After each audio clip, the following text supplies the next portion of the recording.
بسم اللہ الرحمن الرحیم۔ سوال ہے نماز کے بعد اجتماعی دعا کا، کہ جب امام فرض پڑھاتے ہیں تو سلام کے بعد دعا جو ہے وہ اجتماعی طور پر مانگی جائے گی یا پھر انفرادی طور پر ہوگی۔ اس کے حوالے سے ہمارے ہم عصر جو اہل علم ہیں ان میں سے بعض حضرات اس بات کے قائل ہیں کہ دعا اجتماعی ہوگی، اور اس کے کچھ وہ دلائل بھی ذکر کرتے ہیں۔ لیکن گزارش یہ ہے کہ وہ جتنے بھی دلائل ذکر کرتے ہیں ان میں سے جو دلائل ہیں وہ اس بات پر کسی حد تک دلالت کرتے ہیں کہ فرائض کے بعد جو وقت ہے وہ قبولیت کا وقت ہے، یا کسی وقت کسی صحابی نے کسی کو دیکھا کہ نماز کے سلام پھیرنے سے پہلے وہ ہاتھ اٹھا کے دعا کر رہا ہے، تو انہوں نے بتایا کہ آپ صلی اللہ علیہ وسلم جو ہے وہ سلام پھیرنے سے پہلے دعا نہیں کیا کرتے تھے، تو اس سے انہوں نے اخذ کیا ہے کہ آپ صلی اللہ علیہ وسلم جو ہے وہ اجتماعی دعا کیا کرتے تھے۔ بہرحال یہ وہ دلائل ہیں کہ جن سے اجتماعی دعا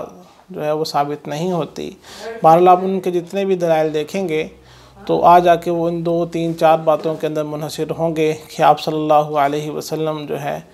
انہوں نے کچھ دعائیہ کلمات کسی کو نماز کے بعد کے سکھائے، یا یہ بتایا کہ نماز کے بعد کے اوقات جو ہیں وہ قبولیت کے ہیں، یا پھر یہ بتایا گیا کہ آپ صلی اللہ علیہ وسلم نے نماز کے بعد ہاتھ اٹھا کر کے دعا مانگی اور ہاتھ ملائے۔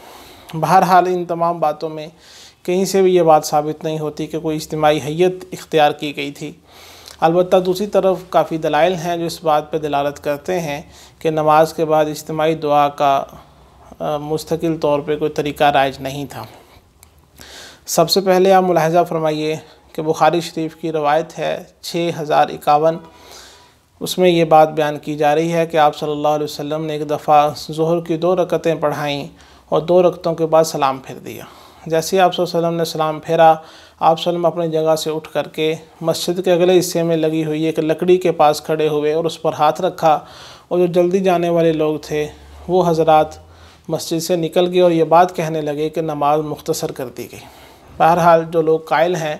وہ عام طور پر اپنی پوری بات کے بعد اکثر یہ بات کہنے کی کوشش کرتے ہیں کہ یہ کیسے ہو سکتا ہے کہ رسول کریم صلی اللہ علیہ وسلم دعا میں مشغول ہوں اور صحابہ کرام اس کو آپ صلی اللہ علیہ وسلم کو اس حالت میں چھوڑ کر کے چلے جائیں۔ تو گزارش یہ ہے کہ اس روایت سے جو کہ بخاری شریف کی ہے واضح طور پر 2 باتیں معلوم ہو رہی ہیں۔ ایک تو یہ کہ رسول کریم صلی اللہ علیہ وسلم جو ہے وہ سلام پھیرنے کے بعد دعا میں مشغول نہیں ہوئے، اور دوسری بات یہ کہ جو حضرات مسجد سے نکلے ہیں وہ اس بات کے منتظر نہیں رہے کہ ابھی کوئی اس کے بعد سلام پھیرنے کے بعد بھی کوئی عمل ہوگا جس میں ہمیں اجتماعی طور پر شرکت کرنی ہے۔ لہٰذا ہم اس بات کو آسانی کے ساتھ سمجھ سکتے ہیں کہ جو دعائیں اور جو اذکار نماز کے بعد بتائے گئے ہیں وہ انفرادی طور پر کرنے کے ہیں، وہ اجتماعی طور پر کرنے کے نہیں ہیں۔ جیسے ہی امام سلام پھیرتا ہے تو مقتدی کی اقتداء ختم ہو جاتی ہے اور دونوں کے اعمال جو ہیں وہ اپنے اپنے شروع ہو جاتے ہیں۔ دوسری روایت صحیح بخاری کی روایت 837 ملاحظہ کیجئے۔ حضرت ام سلمہ رضی اللہ عنہ فرماتی ہیں کہ جب آپ صلی اللہ علیہ وسلم سلام پھیرتے تو خواتین جو ہے وہ پیچھے سے اٹھ جاتیں اور آپ صلی اللہ علیہ وسلم تھوڑی دیر کے لیے رک جاتے۔ اب یہاں پر یہ بات سمجھ میں آ رہی ہے کہ جو خواتین ہیں وہ سلام پھیرنے کے بعد مزید کسی عمل کے انتظار میں نہیں تھیں، بلکہ وہ اٹھ کر کے چلی گئیں، اور یہ بھی بات سمجھ میں آ رہی ہے کہ آپ صلی اللہ علیہ وسلم جو ہے اس کے بعد تھوڑی دیر ٹھہرے، اور یہاں پر اگر آپ صلی اللہ علیہ وسلم دعا میں مشغول تھے تو یہ بات بتائی جا سکتی تھی کہ آپ صلی اللہ علیہ وسلم دعا میں مشغول ہو گئے اور خواتین پیچھے سے اٹھ کر کے چلی گئیں۔ تیسری روایت ملاحظہ فرمائیے مصنف ابن ابی شیبہ کی ہے 3085 نمبر میں۔ حضرت عائشہ رضی اللہ عنہ فرماتی ہیں کہ آپ صلی اللہ علیہ وسلم سلام پھیرنے کے بعد صرف اتنی مقدار میں بیٹھتے تھے جس میں یہ والے دعائیہ کلمات کہتے تھے، اللہم انت السلام ومنک السلام تبارکت یا ذا الجلال والاکرام۔ اسی طرح مصنف ابن ابی شیبہ کی روایت 3086 کے اندر حضرت عبداللہ بن مسعود رضی اللہ تعالیٰ روایت کرتے ہیں کہ آپ صلی اللہ علیہ وسلم سلام پھیرنے کے بعد صرف اتنی مقدار بیٹھتے تھے جس میں اللہم انت السلام ومنک السلام الی آخرہ یہ والی دعا پڑھا کرتے تھے۔